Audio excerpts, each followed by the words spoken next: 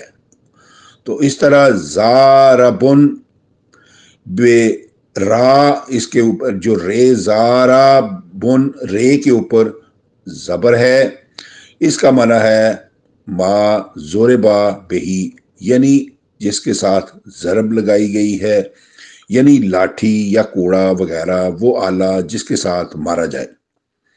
عالمن یہ لام جو ہے یہ مفتوح ہے، لام کے اوپر زبر آئی ہے.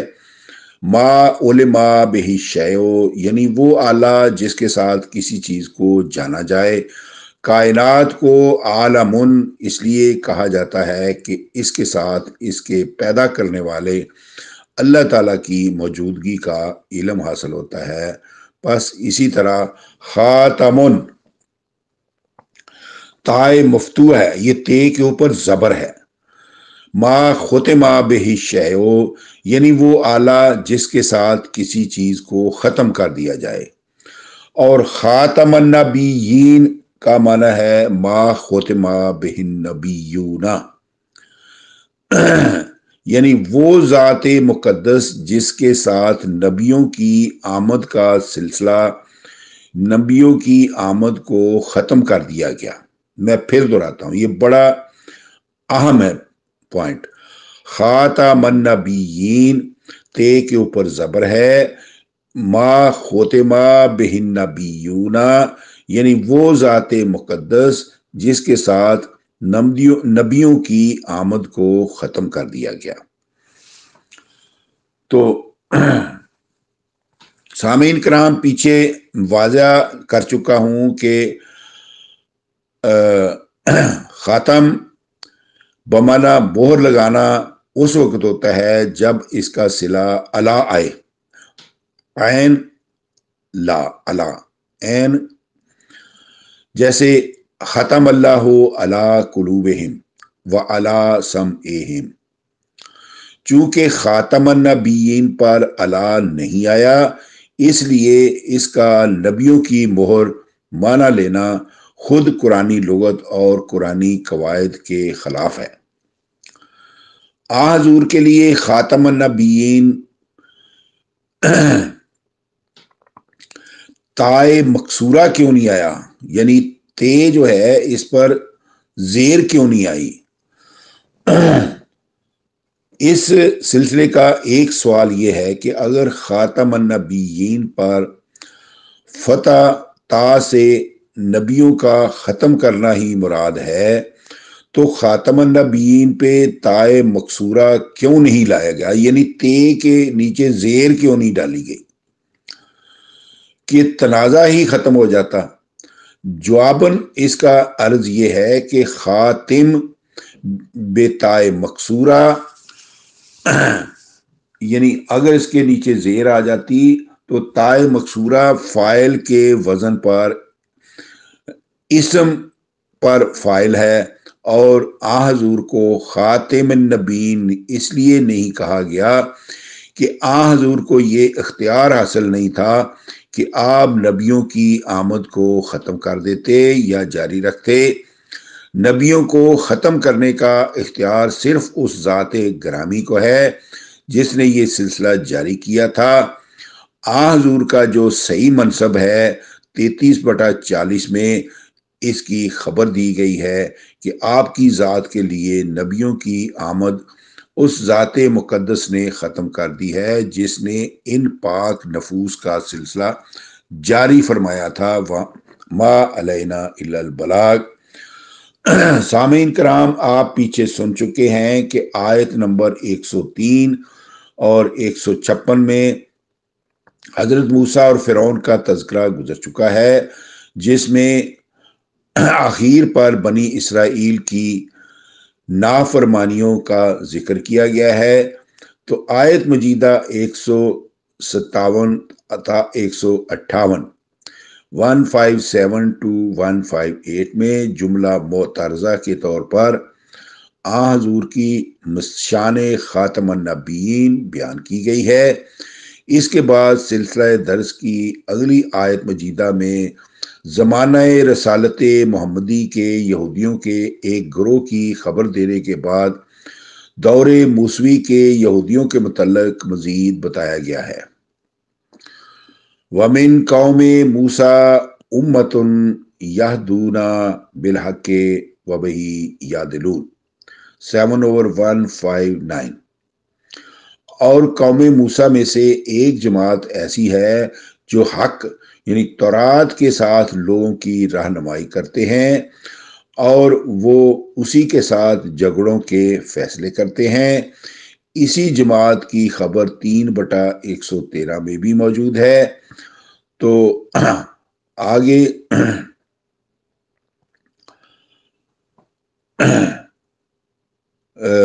یہ جو سورہ 159 ہے، یہ جو وَمِن قَوْمِ مُوسَىٰ أُمَّةٌ يَهْدُونَ بِالْحَقِّ وَبِهِ يَعْدِلُونَ، اس جماعت کی خبر 3/113 میں بھی موجود ہے۔ آگے موسوی دور کے یہود کے متعلق ارشاد ہوا ہے، وَقَطَّعْنَاهُمُ اثْنَتَا عَشْرَةَ أَسْبَاطًا أُمَمًا وَأَوْحَيْنَا إِلَىٰ مُوسَىٰ إِذِ اسْتَسْقَاهُ قَوْمُهُ أَنِ اضْرِب بِعَصَاكَ الْحَجَرَ فَانبَجَسَتْ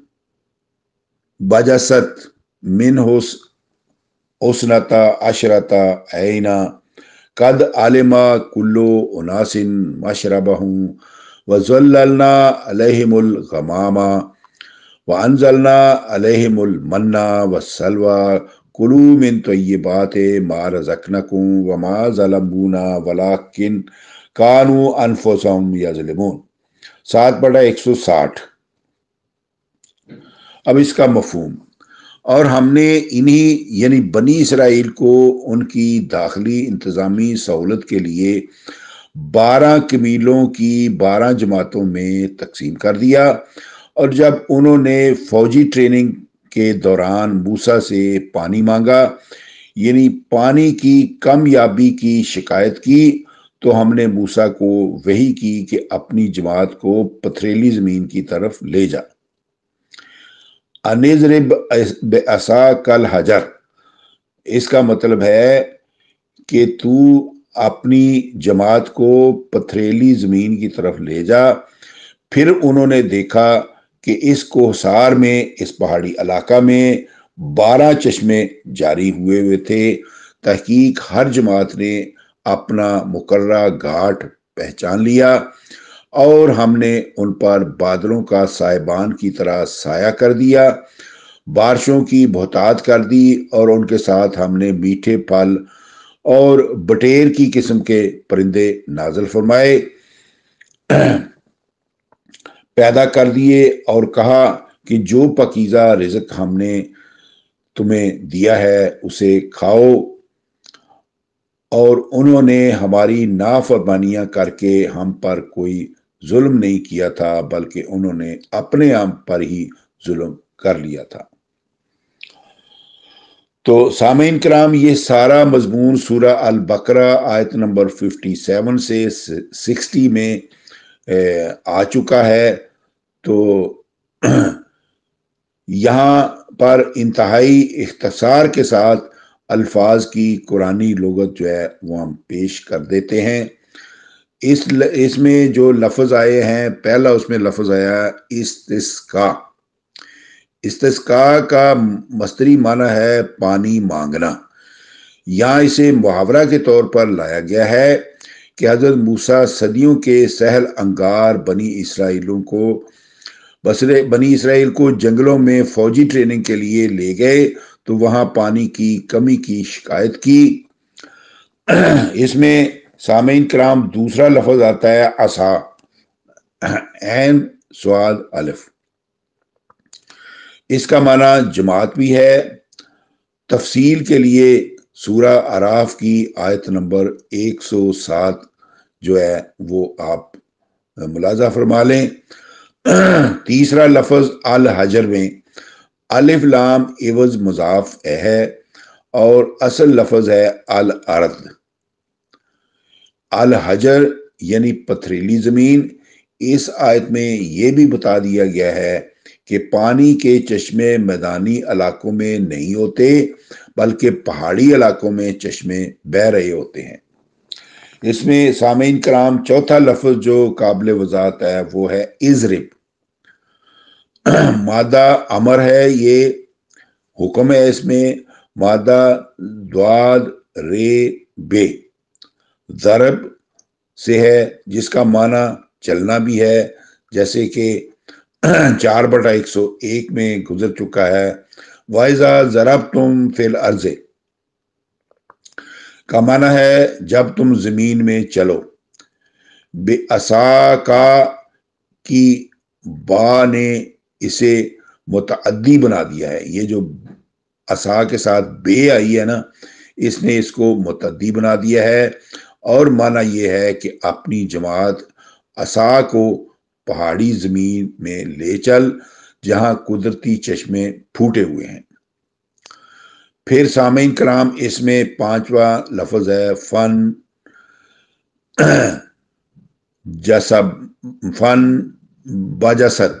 بجسد۔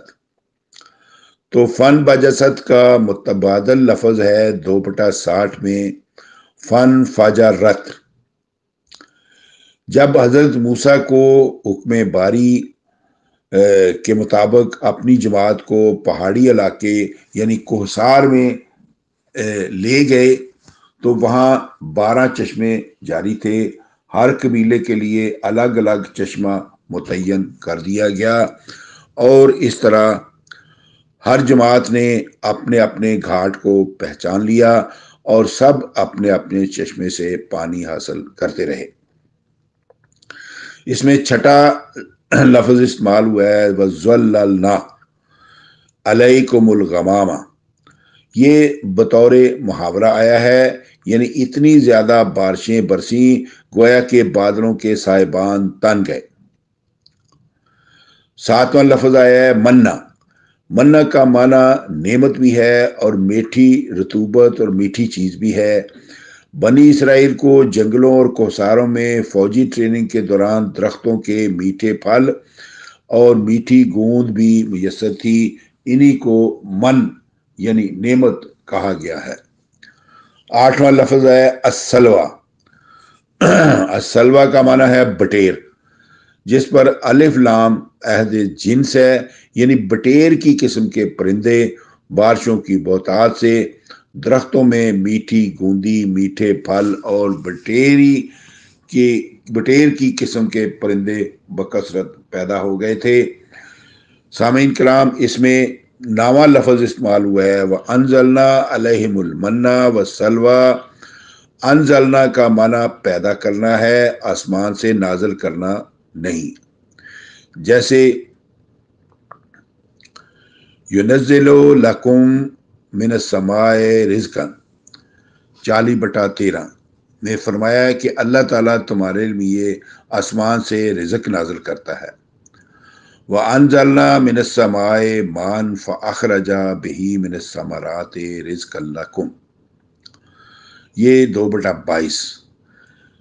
آسمان سے انزال رزق کی تشریح کر دی گئی ہے کہ آسمان سے پانی نازل کیا جاتا ہے اور اس کے ساتھ تمہارے لیے ثمرات میں سے رزق نکالا جاتا ہے۔ اس طرح انزلنا علیہم المنہ والسلویٰ کا یہ مفہوم ہے کہ اللہ تعالیٰ نے آسمان سے پانی نازل فرمایا جس سے جنگل میں خضر و پھل اور میٹھی گوندی پیدا ہوئی، نیز بٹیر کی قسم کے پرندوں کے بہتات ہو گئی۔ اس کے برعکس آسمان سے بنے ہوئے بٹیر نازل نہیں ہوتے تھے اور کسی زمانے میں بھی نہیں ہوئے کہ جو پرندے جو ہیں یہ بنے ہوئے آسمان سے نازل ہوں۔ 10واں اس میں لفظ ہے وَلَٰكِنْ كَانُوا أَنفُسَهُمْ يَظْلِمُونَ کہ الفاظ میں بنی اسرائیل کی ہر نافرمانی کو اپنی جان پر ظلم بتایا گیا ہے، جیسے کہ اگلی آیت میں مثال کے طور پر بنی اسرائیل کے ایک بستی میں عوام کے ذمہ دارانہ انداز میں سکونت کرنے کے حکم کی روگردانی کا ذکر کیا گیا ہے۔ انہیں حکم دیا گیا تھا کہ حتتن کے الفاظ میں اس مسئلے کو منشور کا اعلان کرو کہ غریب عوام کے بوجھ اتارنا ہماری ذمہ داری ہے، مگر انہوں نے یہ منشور بدل کر استحصالی نظام کا الفاظ استعمال کیے جس کے بدلے میں ان پر ذلت و غلامی جو ہے وہ مسلط کر دی گئی۔ تو سامعین کرام، یہ جو سلسلہ ہے یعنی 7/161 کا، یہ انشاءاللہ ہم اگلے درس میں بیان کریں گے۔ آج کے درس میں اتنا ہی۔ وما علینا الا البلاغ، فی امان اللہ۔ اللہ حافظ۔ اسی کے ساتھ ہی آج کی نشست اپنے اختتام کو پہنچی۔ جلدی آپ کی خدمت دوبارہ حاضر ہوں گے۔ اجازت دیجیے۔ پاکستان زندہ باد۔